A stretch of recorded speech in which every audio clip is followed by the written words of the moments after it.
안녕, 민규쌤입니다. 자, 이번 수업은요, 고대 사회의 종교와 사상 중에서 분량이 좀 많고, 암기해야 될 부분이 많아서 따로 뺀 부분입니다.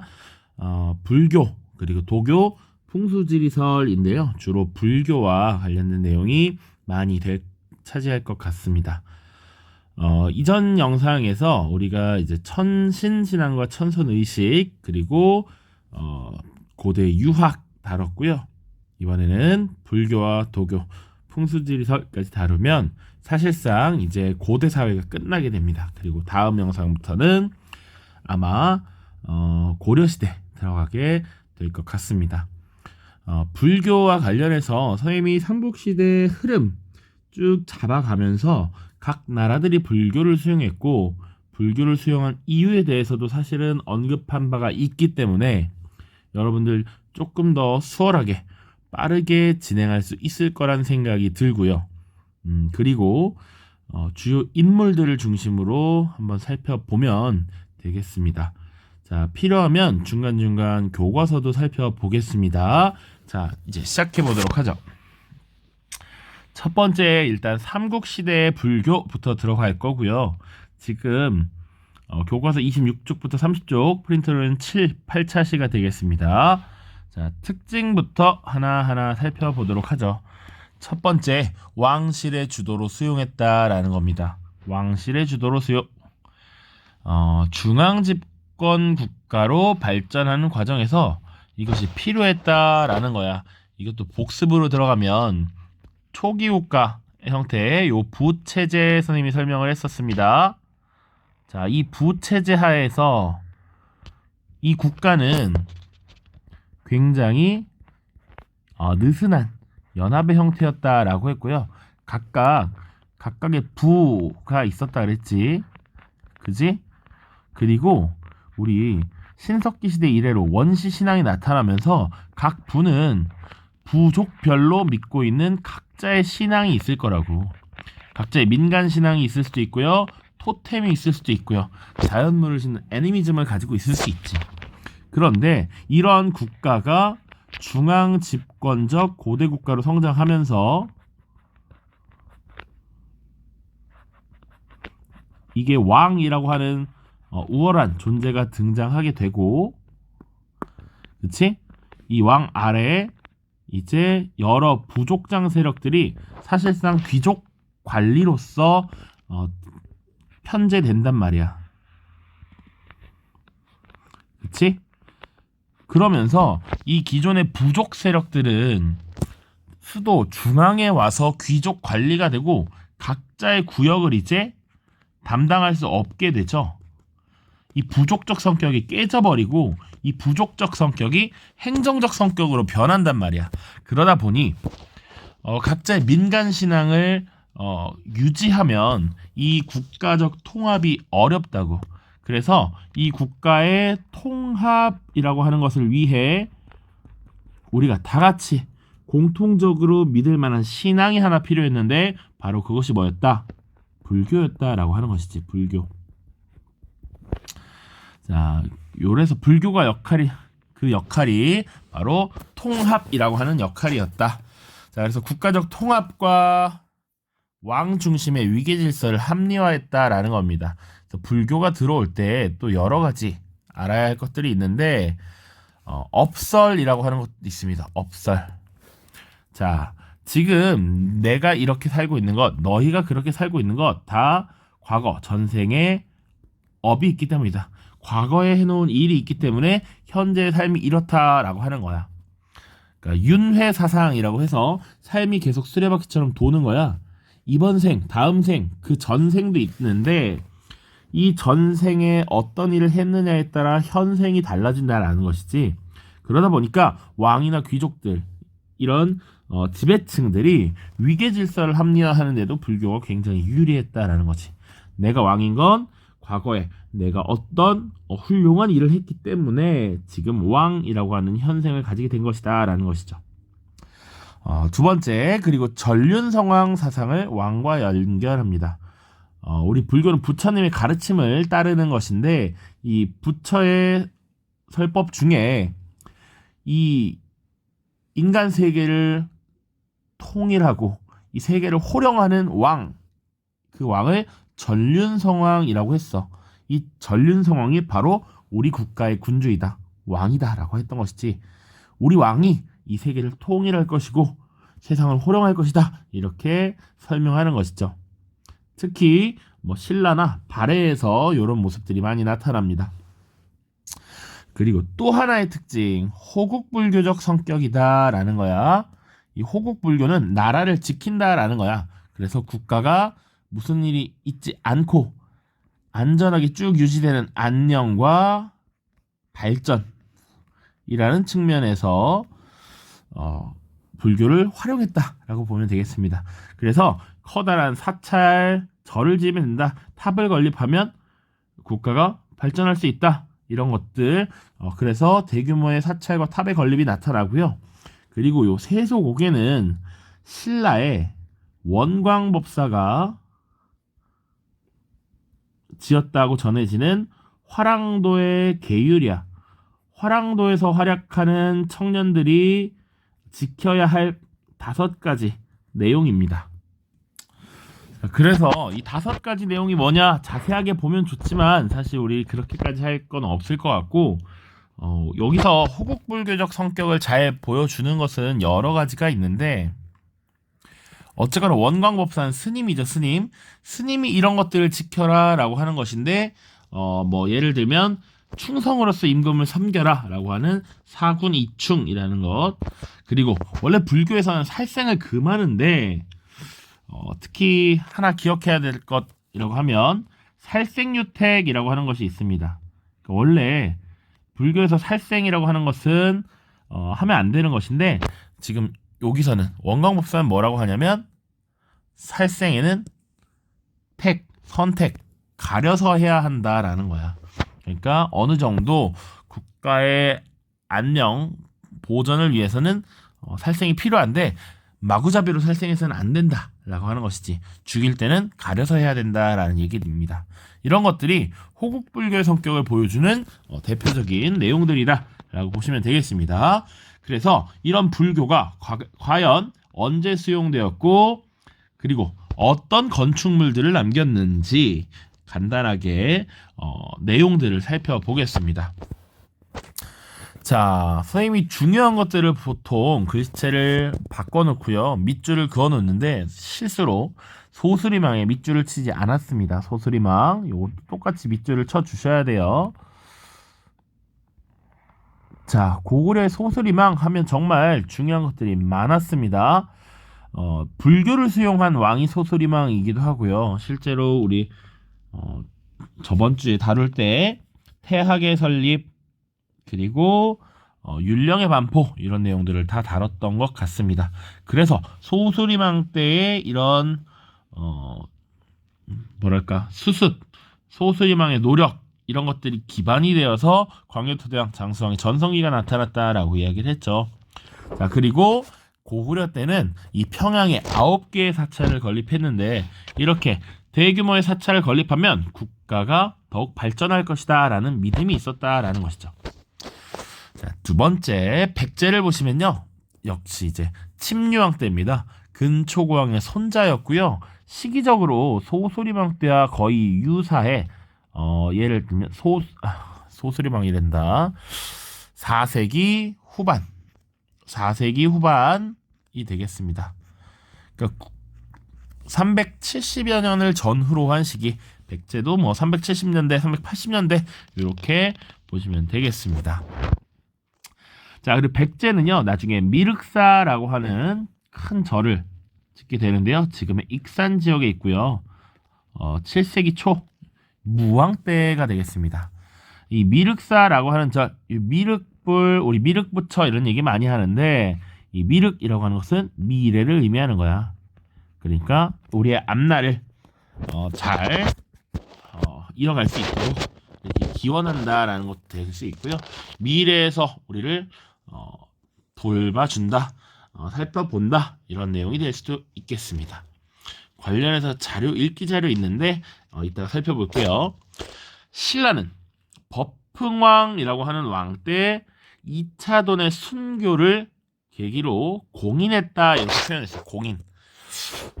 공인했다. 조금 표현이 달라요. 교과서에 다르게 나와 있어.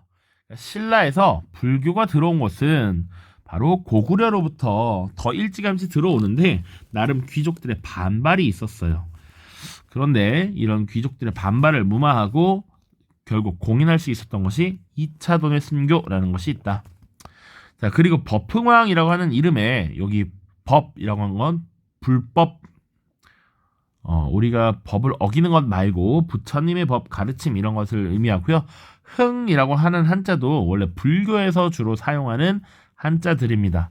자, 그래서 불교식 왕명을 사용함으로써 계보를 정리하고 이 불교식 왕명을 통해서 우리가 부처님과 그 계보가 이어진다라고 주장을 할 수 있었다. 그런 주장을 실제로 했다라고 보시면 돼. 자, 그 다음 건축을 보시면요. 대규모의 사찰인 황룡사와 분황사를 짓습니다. 자, 황룡사라고 하는 것, 특히 이제 진흥왕 때 지어진 사찰이고요. 그 안에 이제 9층 목탑이 건축되는데 그것은 그 딸 선덕여왕 때가 되겠습니다. 누가 지었다 이런 걸 뭐 중요하게 볼 건 아닌데 특히 이 9층 목탑은 탑이라는 게 기단, 땅을 왜 이렇게 나오지? 자, 땅이 있고요. 이 땅이 항상 평평하지 않기 때문에 평평하게 만들어주는 단이 있습니다. 그래서 기단이라 해. 기단 위에 이렇게 층이 올라가고 이렇게 돌이 계속 쌓여 올라가는데 이건 목탑이니까 나무가 올라가겠죠. 이런 식으로 9개나 올라가는 거야. 그런데 왜 9층이었냐? 한 개 층마다 이민족을 격파한다라고 이렇게 쭉쭉쭉 쌓아 올렸습니다. 요건 역시 호국불교의 성격을 갖고 있다. 이렇게 9개 올라가면 9개의 민족을 다 무찌르고 이 세상을 통일할 수 있다, 호령할 수 있다라는 것이었죠. 됐죠? 자, 요 정도로 보면 됩니다. 삼국시대의 불교. 특히 어떤 특징을 갖고 있는지, 언제 불교를 받아들였는지 이렇게 보시면 돼. 자, 다음입니다. 통일 이후에도 역시 신라의 불교는 발전한다. 특징, 사상적 이해 수준이 심화되었다. 그리고 더 중요한 것, 불교의 대중화를 위해 많은 노력이 있었다라고 하는 것입니다. 불교의 대중화.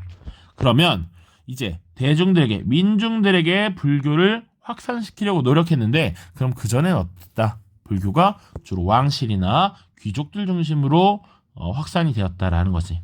애초에 불교가 왕실의 주도로 수용되었다라고 했잖아. 그런데 이제 민중들에게도 퍼지려는 이런 노력들이 보여진다. 자, 일단 그래서 통일 이후 신라 어떻게 불교가 전개되었나 정리를 해볼게요. 일단 불교라고 하는 것이 전파가 됐는데 이 불교라고 하는 종교는 원래 인도에서 만들어져서 우리나라에는 보통 중국을 통해서 들어오게 되죠. 불교는 크게 두 갈래로 나눌 수 있습니다. 첫 번째는 이 불교라고 하는 것이 원래 인도에서 이 카스트 제도와 그런 구질서에 반발하면서 나타난 거야. 그래서 자비를 통한 해탈에 이르는 것, 요게 핵심이 되겠는데 그 개인의 해탈을 강조했던 것이 바로 상좌부 불교라고 하는 것이 있고요. 그리고 중생들을 구제해서 대규모로 이들을 구제하는 큰 수레라고 해서 대승불교가 있습니다. 상좌부 불교와 대승불교. 그런데 이 상좌부 불교는 주로 뭐 동남아 지역에 많이 퍼지게 되고요. 중국과 우리나라에는 이 대승불교가 많이 들어와. 그래서 부처님의 가르침을 설파하고 교육하고 부처님의 가르침을 따라서 수행하면서 중생들을 구제하는 것, 어리석은 백성들을 구제하는 것, 요게 초점에 맞춰져 있었다. 이 대승불교가 주로 들어왔고요. 그리고 이 대승불교도 조금 더 나눠서 우리나라에 여러 종파가 들어오는데 대표적으로 그냥 크게 두 갈래로 나누면 교종불교와 선종불교로 나눌 수 있습니다. 근데 이 교자 하면 뭔가 교육, 학교 뭐 이런 거 같잖아. 그래서 당시 부처님의 가르침을 정리해 놓은 경전이나 교리에 대한 학습 이런 것들을 강조했고요. 선종불교에서는 참선, 그리고 이것을 수행하는 것을 중요시했어. 그래서 이 신라에서 유행했던 불교 종파는 요 교종불교가 중심을 이루었다. 핵심은 부처님의 가르침을 공부하는 것. 그것을 통해 내가 깨닫고 실천해서 해탈하고 뭔가 열반의 경지에 오르는 것. 이게 중요하다라고 여겼다고. 그런데 이런 것들은 당연히 딱 봐도 어렵지. 공부를 해야 되잖아. 그러다 보니까 주로 왕실이나 귀족들 중심으로 확산될 수밖에 없었다고. 자, 그런데 그 와중에서도 이런 불교가 굉장히 확산되면서 이 사상적인 이해가 심화됩니다. 그래서 이 교종도 사실 여러 개로 나뉘게 되는 거야. 무슨 종, 무슨 종 나뉘어. 그리고 서로 대립을 하게 됩니다. 이게 바로 통일 이후 신라의 불교가 처한 상황이었어. 자, 그래서 이때 등장했던 승려들이 여러 가지 주장을 펼치게 되는데 특히 원효라고 하는 인물은 이런 것들에 대해서 문제가 있다라고 주장을 하는 것이죠. 우리 원효의 이야기는 잘 알고 있지. 원효와 의상은 사실은 함께 중국에 불교에 대한 공부를 하러 가던 중이었고요. 가던 중에 동굴에서 잠을 청하게 되지. 그래서 해골물 이야기 들어본 적 있죠? 모든 것은 마음먹기에 달려있다. 모든 것은 하나의 마음에서 출발한다라는 일심사상이라는 걸 주장하지. 그리고 이 일심사상 이어서 이제 다양한 종파가 지금 싸우고 있어. 그러지 말고 이렇게 경쟁하고 투쟁하지 말고 화합하자 라고 하는 화쟁사상을 주장해. 화쟁사상은 종파 간의 갈등을 치유하려는 갈등 해소를 위한 노력이었다라고 보시면 돼. 자, 원효가 기본적으로 이런 것들을 주장을 했고요. 자, 그리고 이제 아미타 신앙이라고 하는 것을 전파해. 요거는 이제 불교의 대중화와 관련이 있는 거야. 아미타 신앙. 흔히 들어봤을 거야. 나무 아미타불 관세음보살, 나무 아미타불 관세음보살 이런 게 있어. 여기서 나무 아미타불은 아미타불 이런 거 외쳐라 라는 거야. 아미타 부처님께 바랍니다 뭐 이런 말이야. 그러니까 이 아미타 신앙이라고 하는 것은 크리스트교로 치면, 기독교로 치면 천국 있지. 천국. 불교에서는 극락이라고 하는데 이 극락이 있는 곳이 서쪽 땅끝이라고 해서 서방정토라고 해. 우리 서방정토에 가게 해주세요 하는 거야. 쉽게 말하면 이것이 바로 아미타 신앙입니다. 자, 요 정도 기억하면 되고요. 이 원효가 그래서 책을 써요. 책. 여러 가지 책을 쓰는데 이것은 TMI지만 혹시나 한능검 준비하는 인물들이 있을까봐 대승 기신론소라고 하는 책 혹은 십문 화쟁론 이런 책들을 씁니다. 이건 TMI. 자, 의상 보시면요. 신라에서 화엄종을 개창했대. 그러니까 원효는 해골물을 마시고서 결국 중국에 가지 않고 남아서 지금 불교를 대중화시키는 노력을 했고요. 의상은 끝까지 유학에 가서 공부를 열라 열심히 하고 와. 그래서 화엄종의 대가에게 배워서 신라에서 화엄종을 개창했다. 그래서 정립한 사상이 바로 화엄사상인데 그 화엄사상을 잘 정리한 것이 바로 화엄일승법궤도라고 하는 주문 같은 그림입니다. 이 핵심은 하나는 곧 여러 개로 퍼져나가고 여러 것은 곧 하나로 이어진다라고 하는 일즉다 다즉일 사상이야. 그래서 여러 것들이 얽혀져 있는 이런 현실을 잘 보여준다라고 생각하시면 되고요. 의상이 부석사를 건립했다. 그리고 관음신앙을 전파했다. 이런 내용들이 나와 있습니다. 그 원효의 아미타 신앙과 함께 의상의 관음신앙 이거 중요하게 봐야 됩니다. 이 관음신앙은 현재의 고통에서 벗어나는 거야. 현세의 고통. 현세에서 고통에서 벗어나기. 고통 해결 뭐 이렇게 기억을 하세요. 그러니까 사실은 이 관음이라고 이라고 하는 게 관세음, 이것도 똑같거든 사실. 나무 아미타불, 아미타 부처님께 바랍니다. 관세음 보살, 나 지금 힘든 것 좀 해결해 주시고 극락가게 해주세요. 얼마나 쉬운 주문이야. 이것만 외치면 극락에 갈 수 있다라고 했다고. 그러니까 이게 불교의 대중화와 관련이 있는 것이죠. 자, 그 외에 이제 두 명의 승려가 더 나오는데요. 원측이라고 하는 인물이 당나라에서 법상종을 일으켰다, 이런 내용이 있고요. 해초라고 하는 인물이 실제 불교가 처음 만들어진 인도를 다녀와서 왕오천축국전이라고 하는 나름의 술례기 책을 저술합니다. 왕오천축국전, 당시 인도 지역을 천축국이라고 표현했어. 천축국 혹은 오천축국 이렇게 표현했습니다. 그래서 거길 다녀온 이야기를 정리했다. 자, 우선 신라 말 발해 불교까지 보고 교과서 잠깐 볼게요. 자, 신라 말의 불교입니다. 그래서 이 교종의 한계가 드러났다.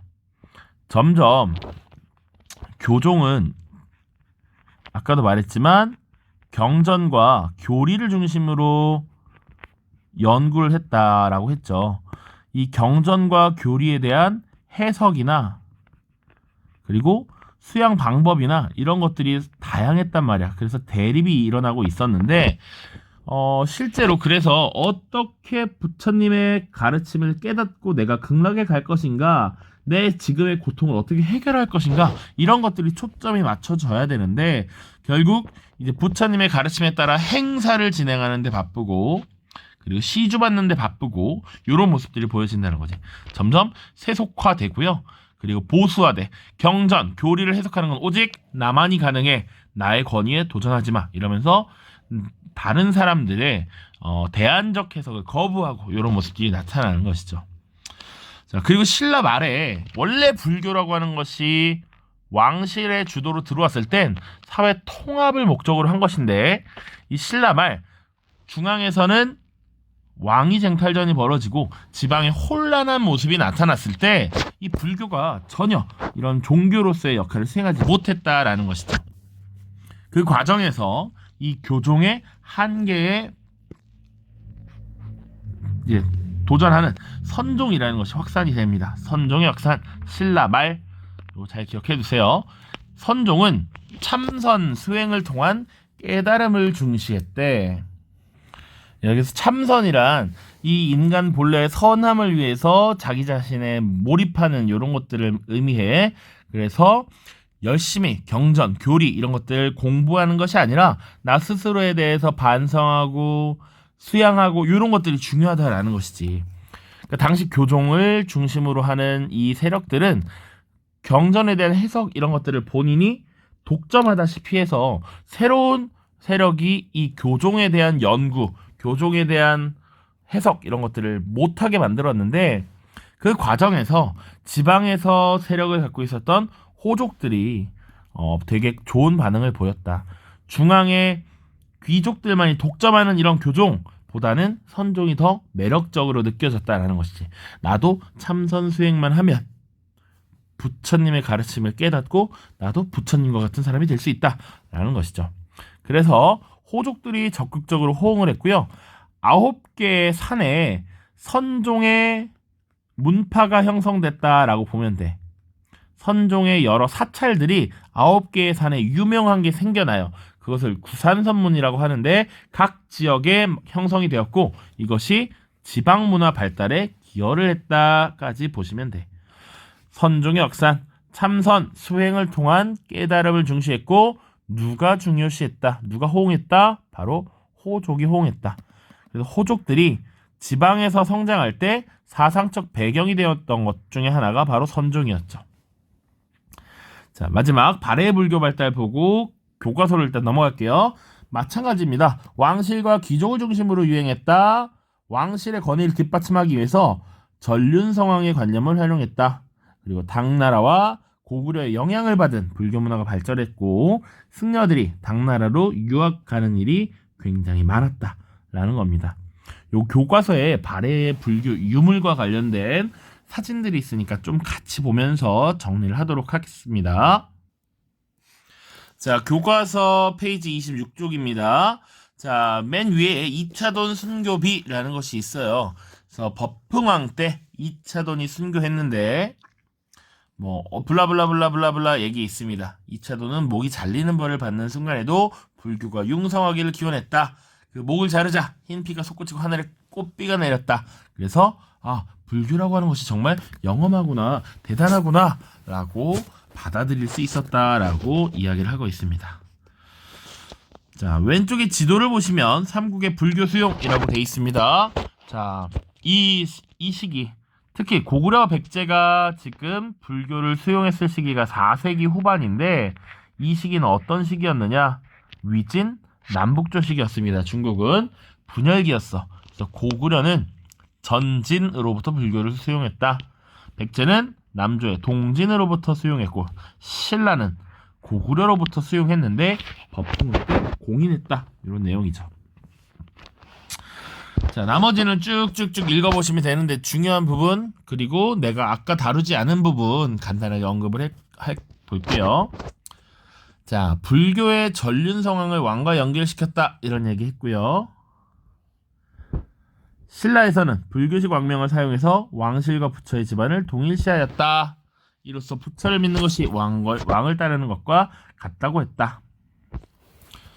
자, 보시면 또 신라는 황룡사와 분황사를 세우는 등 호국적 성격의 대규모 사찰을 지었고, 구축목탑도 지었다. 원광은 세소고개를 지어서 젊은이들을 가르쳤다. 이런 것들이고요. 밑에 이제 미륵사에 얽힌 이야기입니다. 백제 무왕 때 만들어졌다라고 하는 것인데, 사실은 밑에 세 줄만 보도록 하죠. 이런 혼란기에 즉위했던 무왕은 불교의 미륵신앙을 통해서 왕권을 안정시키려 하였고, 이를 위해 미륵사를 창건하였다. 이처럼 미륵사에는 불교를 통해 사회 통합과 왕권 강화를 이루려 했던 무왕의 뜻이 담겨있다. 요게 중요한 내용 중에 하나라고 볼 수 있죠. 불교의 역할이라고 보면 됩니다. 자, 통일 이후 신라의 불교 대중화라고 되어 있고요. 아미타 신앙 오른쪽에 날개 보시면 아미타불을 믿어서 그가 관장하는 서방 영토의 극락세계에 왕생하기를 바라는 신앙이다. 그리고 아까 관음 신앙은 현실의 어려움을 구제해 주길 바란다 이렇게 얘기를 했습니다. 자비를 베풀어서 중생을 구제하는 관음보살을 믿는 신앙이다. 그래서 나무 아미타불 관세음보살이라고 하면 지금 내 현재의 어려움을 구제해주고 그리고 극락에 보내주세요 라는 것이다.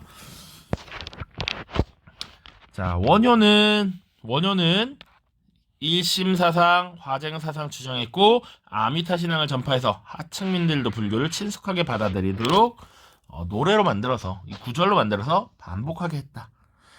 당에 유혹한 의상은 신라 화엄룡을 열었으며 화엄일승 법궤도로 계리를 체계화하였다. 그리고 관음신앙을 전파하였다. 쭉쭉쭉 보시면 되겠습니다. 자, 불교의 역할과 특징. 자, 1번, 2번 간단하게 읽어보시고요. 3번, 4번 원효의 활약, 의상의 활약 각각 보겠습니다. 원효는 무애라고 이름 붙인 박으로 도구를 가지고 수많은 마을에서 노래하며 춤추며 교화하고 다녔으니 가난한 사람들과 산골에 사는 아는 것이 없는 자들까지도 모두 다 부처의 이름을 알게 되었고 나무 아미타불을 부르게 되었다.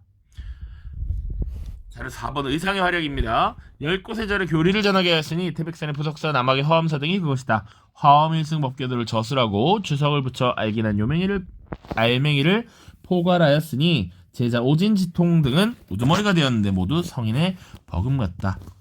요 둘 공통적으로 일단 불교를 대중화시키는 데 노력했다라는 것 기억을 해 주시고요. 특히 원효 하면 아미타 신앙, 의상 하면 관음 신앙 기억을 하시면 되겠습니다. 자, 신라말 선종의 유행이야. 선종의 유행. 자, 신라말 사회 혼란에 대응하여 국가 종교로서의 역할을 잘 하지 못했다. 이런 상황에서 선종이 확산되었고 선종에서 유행하는 건축이 바로 승탑 그리고 탑비라는 게 있습니다. 자, 승탑. 원래 불교에서 탑이라고 하는 것은 부처님의 사리를 모셔서 거기다가 일종의 뭐랄까 기도를 하는 이런 도구라고 보시면 돼. 그래서 이거는 곧 부처님이 여기 계시다 이런 걸 나타내는 거야. 그런데 부처님의 사례라는 건 뼈 조각인데 그게 무한대로 늘어나지 않죠. 그러다 보니 이 이후에는 실천, 수행을 강조하면서 승려들의 탑을 세우기 시작했다라고 하는 게 이 시기의 특징이야. 자, 그리고 밑에 보시면 구산선문이 나와 있습니다. 자, 여기 설명 나와 있어. 신라 말에서 고려 초에 지방 호족 세력과 연결되어 세워진 대표적인 9개의 사원이다. 요거 잘 봐두시면 되겠습니다. 발해 불교 발달 되게 막 이것저것 많이 나와 있으니까 한번 읽어는 볼게요. 발해 역시 마찬가지로 불교를 통해 왕실의 권위를 높이려 했다. 문왕을 높여 부른 칭호인 대흥, 보력, 효감, 금륜, 성법 대왕. 에는 금륜과 성법이라는 불교의 전륜 성황 관념이 반영되어 있다. 문왕의 딸인 정효 공주묘는 무덤 위에 탑을 쌓고 그 주변에 절을 세워서 공주의 묘를 지키게 하였다. 뒤에 요 문화재를 잘 봐야 됩니다.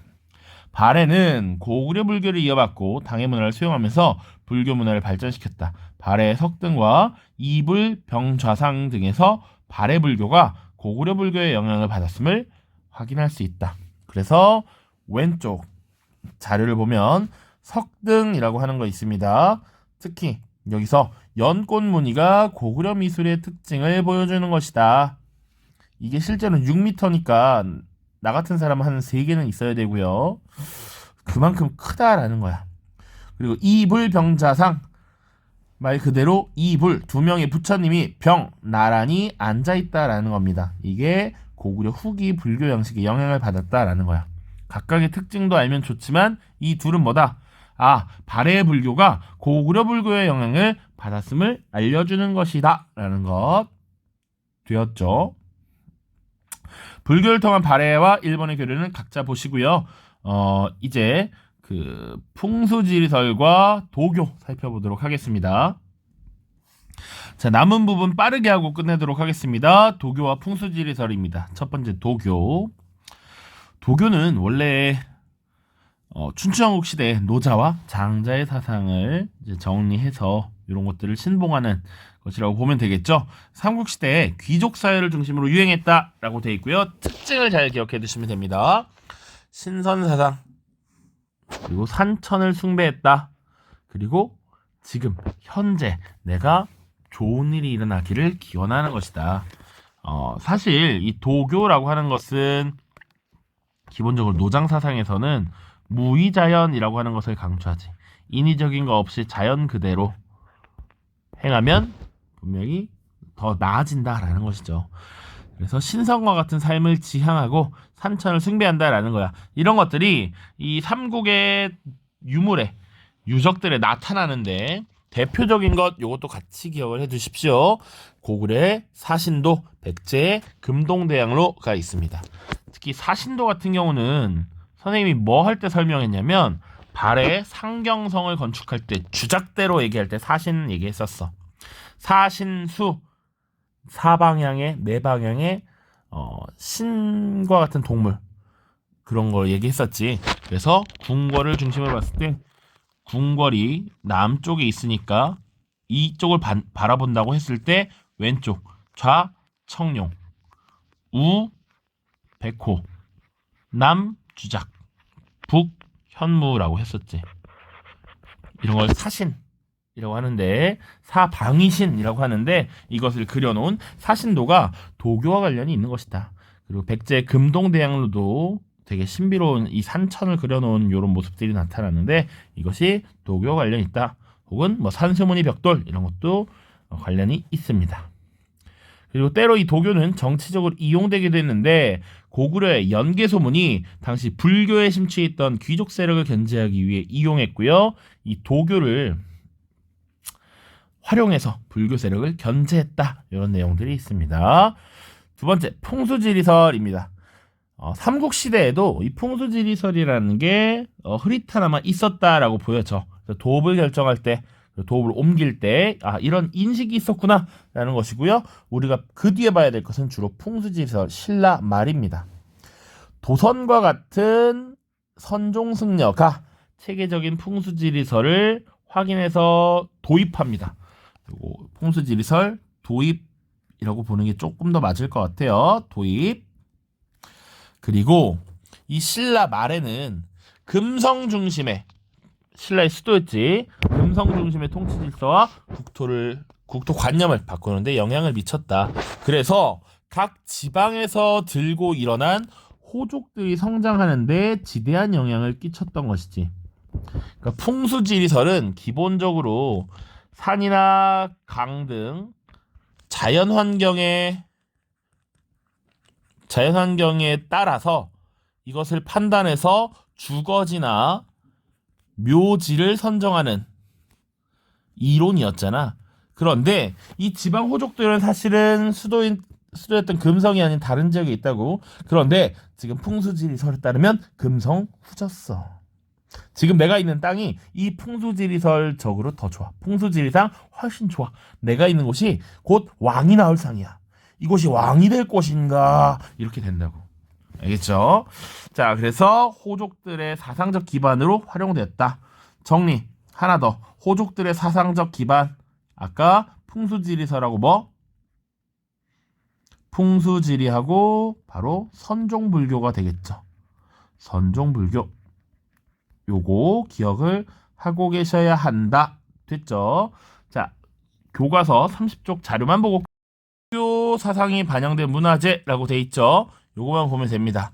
자, 사신도 중에 현무도라고 하는 거야. 이런 사신도 자체가 도교 사상과 관련이 있다.